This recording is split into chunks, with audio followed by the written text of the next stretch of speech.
Ladies and gentlemen, welcome to a special Shot Diaries episode. You won't believe who we've got on today. I'm one half of the Caribbean Cricket Podcast, Mashal St. Patrick Hewitt, and with me, as ever, it's my partner in crime. How you doing, Santoki? Yeah, Mashal, and like you said, we're starting 2022 with a bang. We've got a legend of the game on the show today, a personal hero of mine.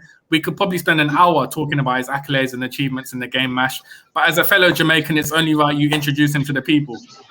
Of course. On the show today, it's our biggest guest to date so far. It is, of course, Cuddy.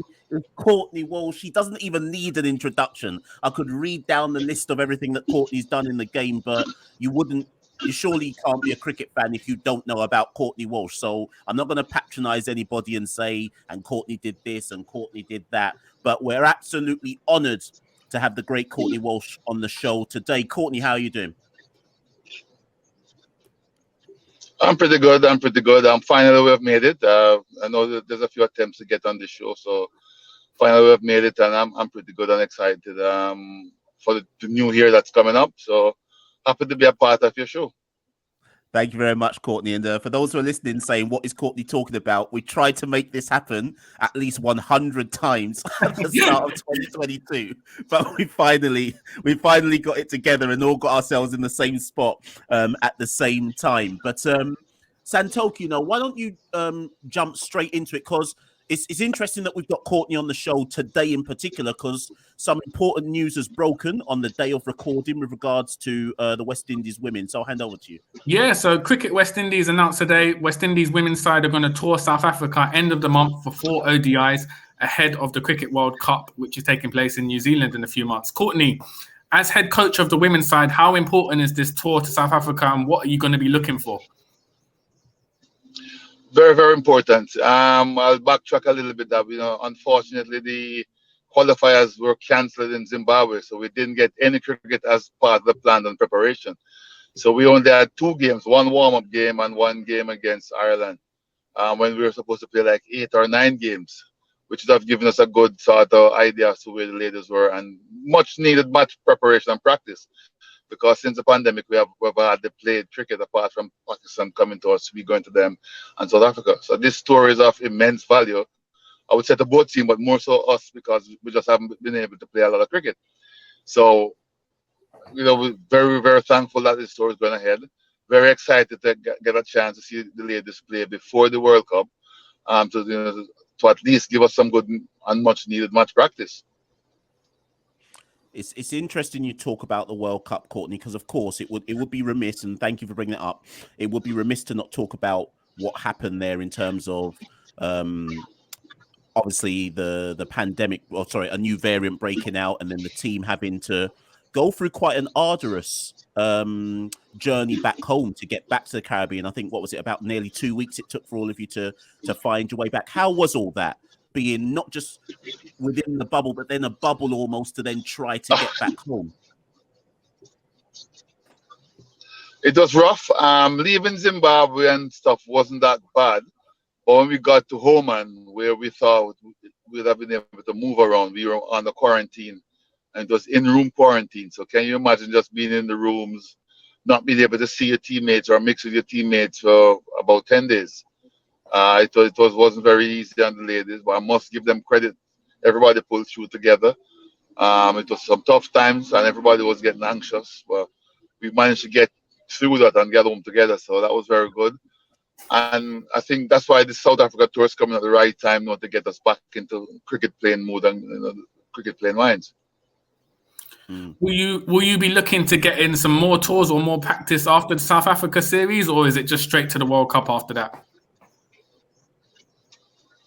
We're going straight to the World Cup from South Africa. So both teams will be leaving South Africa, going to New Zealand is the plan. And then we have to quarantine again for another 10 days.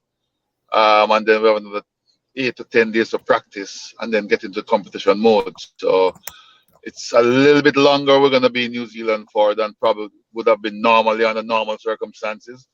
But this is the new world we're living in, that we just have to go with the flow and do the best we can on a day-to-day basis. it's really interesting, Courtney, because obviously you've been the women's head coach for a while now, but does it almost feel like you haven't been, because you've had them in camps in Antigua, and then, like you say, you've had a bit of game time versus Pakistan home and away. South Africa came to the Caribbean last year as well, but you haven't, as you alluded to at the start, had a lot of match time. So do you feel like you've not properly been able to kind of sink your teeth into the task?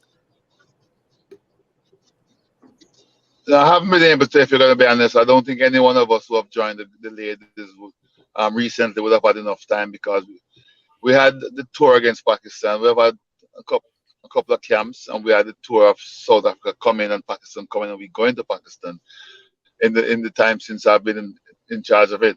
Obviously, we haven't had a chance to see any local cricket at all.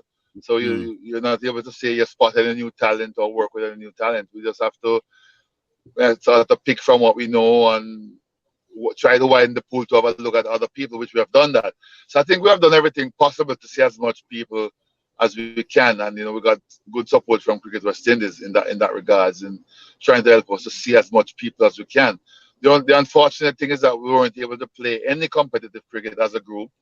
So we when they leave camp, they had nothing else to do.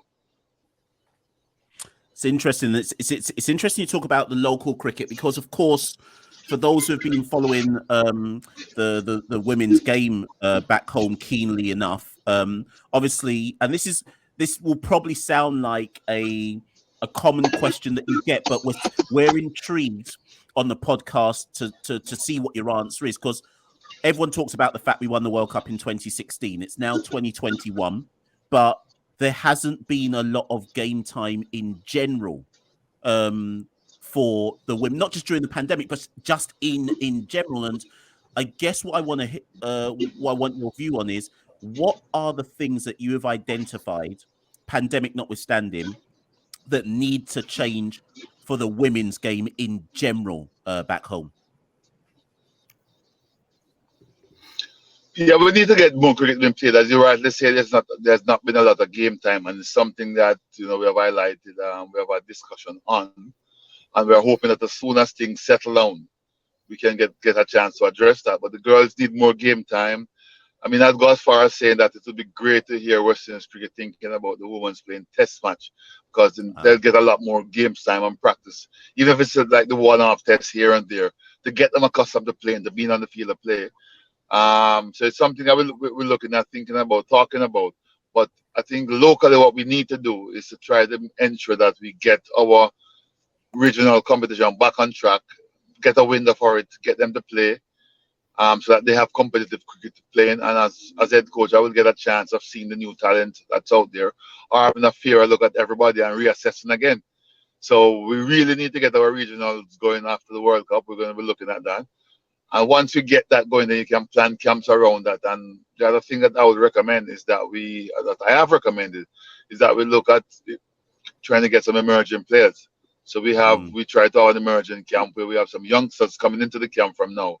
Because if that doesn't happen, when the group that is playing now stop playing, we're going to be left very, very bare, because everybody is at a good age. Not every, but the nucleus of the team is at an age where, when the time comes and they decide that they've had enough, if everybody were to leave at once, then we're going to have a big void to fill.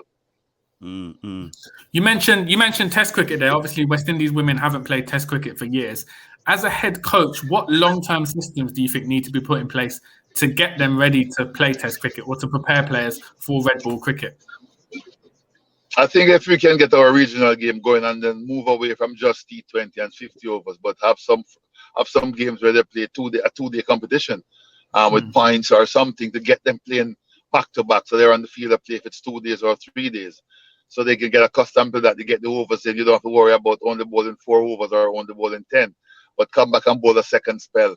Bat for as long as you can bat. Don't just bat for 40 and look to up the tempo, but put a value in your wicket and get accustomed and acclimatized to batting long innings. Would you? It's interesting, because on one hand you have Test cricket, and I would love to see some women's Test matches for the West Indies. But then on the other hand, you have things like CPL, right, for the men's game, would you be in favour of the equivalent? I think we've seen some. I think when we had this like Stanford Stars, we've had some women game, not women Stanford Stars. Sorry, we've had some women's games in the past, like one-off games. But would you be supportive of any kind of CPL women's version? I would be, and I think it would be great if they can do that. And franchises maybe not have as much women's team as the men as you have now, because there might not be enough people to fill the pool.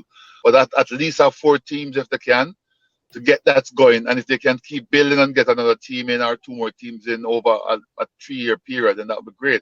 But I think it would be good to have a CPL running alongside the men for the women, have them playing, and invite a couple of overseas players to fill some of the teams as well, to improve the cricket here and sort of bring that level of professionalism to it, exposure, everything that you can think of. I don't see no reason why it can't be done. And you talk about overseas players, but then I think about our I'm going to call them the big 3, so Deandra, Stefani, and Haley, and that's not to denigrate anybody else. We could talk about Anisa Mohammed, for example, etc. But if we talk about the 3 that I think if you ask anybody around the world, they're the 3 names they're going to mention first and foremost. Just how good are they, Courtney? Now you've worked up and close with them, and not just how good are those 3. Who are the names that you would be saying to West Indies fans, look out for these names coming up? Maybe that they may well be at the World Cup, and that might be a tad too soon. But who are the next set of names as well that you're like, no, keep an eye on these people? I've got a lot of, I think they're going to be really, really good. Well, as you mentioned the top 3, and with Anissa as well. So yes, I'll agree with you with that. And they are the ones that are very good, very professional, go about the job in a very professional manner, work hard to achieve their goals, and they always want to improve their game, which is very good to see. If you move away from those, there's a few that have been looking potentially and showing good potential, but hasn't come to the forefront yet. In the way that you'd like to see someone like a Chanel Henry has good potential, but we haven't seen that on the park as yet. I've seen some youngsters recently in Zadia James and Janelle Glasgow. And I think those 2, they're youngsters, they're in the teens, 16, 17. But I think they definitely have some way to go once they start putting the right things in place, which was the beauty of having a camp to look at everybody at one point in time. They were invited to the camp for the first time as youngsters. And I've got very high hopes of those 2 as well to come out and be involved with what's going on. Yes, they have youth in their favor, but they've also have good work ethic, and they have a good knowledge of the game, and they want to improve, and you could see the potential there as well. Yeah, so we're just gonna another interesting topic. I mean, more so in the men's game at the moment. We've seen a hot debate about fitness in the region. We've seen a lot of senior men's players fail fitness tests to make the West Indies and regional sides. It'd be interesting to know, as someone based in the region and as a coach in the women's game, do you think fitness is a widespread issue in the region? Is it to do with educational fitness, or is it down to particular individuals at the moment? It should really be down to the particular individual. If you take pride in your sports and you want to play at a certain level, you really should know what to do. And I'm wearing my coaches at first, because that's what I'm doing now. So if you have a player and the player knows the requirements, and it's up to that player individually to make sure they stick to that requirements and work to maintain that level of fitness. If I was to put on my player's hat now, if I'm playing, I would not want to be left out because of fitness. I will ensure the work has been done. And if they give me a program to be 60% fit, I'm going to try to be 70% fit, because that's what I used to do when I played. I always want to be one amongst the fittest guys. I want to make sure, well, I don't know if it's because of the bowling that I used to do them, but I always wanted to make sure that if a skipper asks me to do a job or my teammate, I can do it. And the only way I can do this is if I'm physically fit. Once you're physically and mentally fit, then you can get the job done. Have you had any concerns the women and fitness? Yes, I have, and I've raised that with the ladies. I've told them, we've had an open discussion that the level of fitness that it was before I joined the team is not acceptable in terms of moving forward. We've had discussions about it, how we're going to move, and they have bought into it to realize that the fitter they are, the better they'll play as well. And that's testimony to that, as to how they've been playing, and they're getting fitter. We're not where we would like to be, peaking as a team as yet, but big improvement, and you can see the difference, tell the difference. Sharper in the outfield, he can run more ones and twos, and the bowlers can come back and bowl 2 or 3 spells in a day. So it's just important for the game to move forward and for individual players to move forward to be much fitter. And thank you for that, Courtney. That's actually quite illuminating in terms of just shining a bit more light on kind of fitness in general. But looking forward, then we started off with the announcement of the South Africa series. Based on the series that you have had the ladies with you for Pakistan and South Africa home here and in Pakistan, what are the kind of key things that you've identified that, right, when we go to South Africa now, this is what I want to see us improving our levels on ahead of the World Cup itself? Well, we need to improve on the feeling a little bit more. It has improved, but if we can fine tune it to get the ground feeling a little bit sharper, we'll be working on that. The catching has improved, and you still want to try to improve it because you want to get a 100% record. What I was happy with in Pakistan was our batting. One, the partnerships we're now building, and we're not panicking when we lose a couple of early wickets based on the lineup that we have set up and stuff. So I think the depth in the batting has shown that it's improved as well. So we still want to improve with that. And at the beginning, at the innings now, we want to try to see if we can sort of get the rates that we need to set that foundation without losing too many wickets or taking too many risks. So the opening position is something we've been working at. The one area that is a major concern for me right now is our number 3. We need we haven't no one has put their hand up to solidify that position. 1, 2, and we need a player there who can dictate and change the pace of the game. So we're working on that.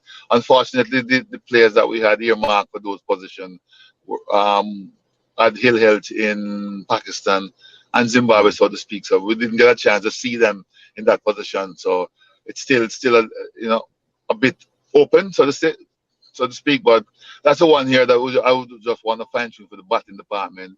If we can get have a solid number 3 batter with confidence, and that didn't happen. That was part of the plan to get that established, but we didn't play enough cricket when we were on tour. And as I said, the candidates that we had for that were ill, so they didn't get a chance to participate in those games.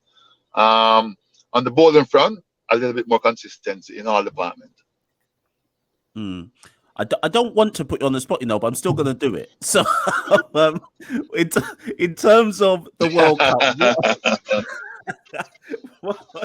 what are you targeting in terms of the World Cup, or is it more a case of, well, first things first, get out of the group and see what happens next? Like, what?